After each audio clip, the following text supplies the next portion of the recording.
జరుగుతున్నది ఏంటంటే అత్యుత్సాహపుగాళ్ళు సోషల్ మీడియాలో ఒకటి నేరేటివ్ క్రియేట్ చేసేయడం, దాన్నే చంద్రబాబు నాయుడు కాపాడుకు రావాల్సిన పరిస్థితి వస్తుంది.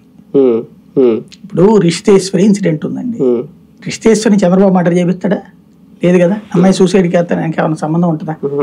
కానీ అక్కడ కన్సర్న్ వాళ్ళ మీద ఉంది. అప్పుడు వైసీపీ వాళ్ళు రైజ్ చేశారు. ఏం మాట్లాడాలా? ఎస్, తప్పు ఎవ్వడు చేసినా లోపలే వేస్తాం, ఎంక్వైరీ చేస్తున్నాం. ఇది సంస్కారం. ఒక ప్రత్యర్థి పార్టీకి సంబంధించిన నాయకుడి మీద దాడి జరిగినప్పుడు ప్రతిపక్షాల నుంచి మనం నైతికత విలువలు ఇవన్నీ ఆశించడం కరెక్టేనా? ప్రతిపక్షాలంటే ఏమి అడవుల్లో లేరు కదా, లేదా ఆటవికులే చాలా బెటర్ ఏమో ఇట్లాంటి వాటిట్లో. సాధారణంగా ఒక కాకికి దెబ్బ తగిలితే 100 కాకులు వస్తాయి. ఆ కాకుల్లో కాకులు కొట్టుకుంటాయి, కానీ ఒక కాకికి దెబ్బ తగిలితే ఉంటుంది. ఇప్పుడు రాజకీయ నాయకులు అనేటువంటి వాళ్ళకు ఒకళ్ళకి తప్పు జరిగితే మిగతా వాళ్ళు ఏం చేయాలి? అరే వాళ్ళు ఆడికి తగిలితే రేపు నాకు తగులుతుంది కదా అనుకోవాలి కదా. అనుకోవడం మానేసి మన సభలో కూడా రాయేపించుకుని దారులు ఆపేసుకున్నామంటే అదేంటి?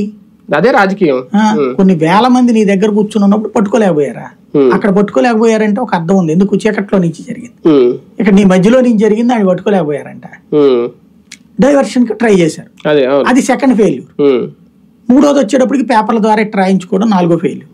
క్రైసిస్ ని ఎట్లా మేనేజ్ చేయాలో అర్థం కావట్లేదు. క్రైమ్ ని తమకు అనుకూలంగా మలుచుకోవాలన్నటువంటి దరిద్రం ఇక్కడ సమస్య. ఏ రాజకీయ నాయకుడైనా సరే హుందాతనం పాటించాలంటే, ప్రత్యర్థికైనా సరే ఒక యాక్సిడెంట్ జరిగింది ఫర్ ఎగ్జాంపుల్, ఏమనాలా? అయ్యో పాపం మంచి యువకుడు, మంచి ఇది ఉంది తనకి భవిష్యత్తు అని చెప్పాలి. అంతేగాని ఇట్లా మాట్లాడతారా? అదే కదా, అదే అంటున్నాను. ఇంకా అక్కడ విలువలు నైతికత ఇవన్నీ మనం పట్టించుకోకూడదు అనేది. నామినేషన్ పర్వం మొదలైపోయింది. ఒక పక్కన రాజకీయాలు, లేదంటే ఇప్పుడున్న 2024 ఎన్నికలకు సంబంధించి ప్రజల నుంచి ఆ హీటు, ఆ ఎన్నికల హడావుడి కనిపిస్తోందా? రూట్ మారిపోయిందండి. పబ్లిక్ లో ఇవాళ జగన్ మీద వీళ్ళందరికీ ఏ ద్వేషం ఉందో అది ఇప్పుడు దానికి ప్రత్యక్ష సాక్ష్యం కనబడుతుంది. అంటే అది ప్రజల్లో ఉందా అంటున్నాను నేను. అంటుంది జగన్ మీద ద్వేషం వేరే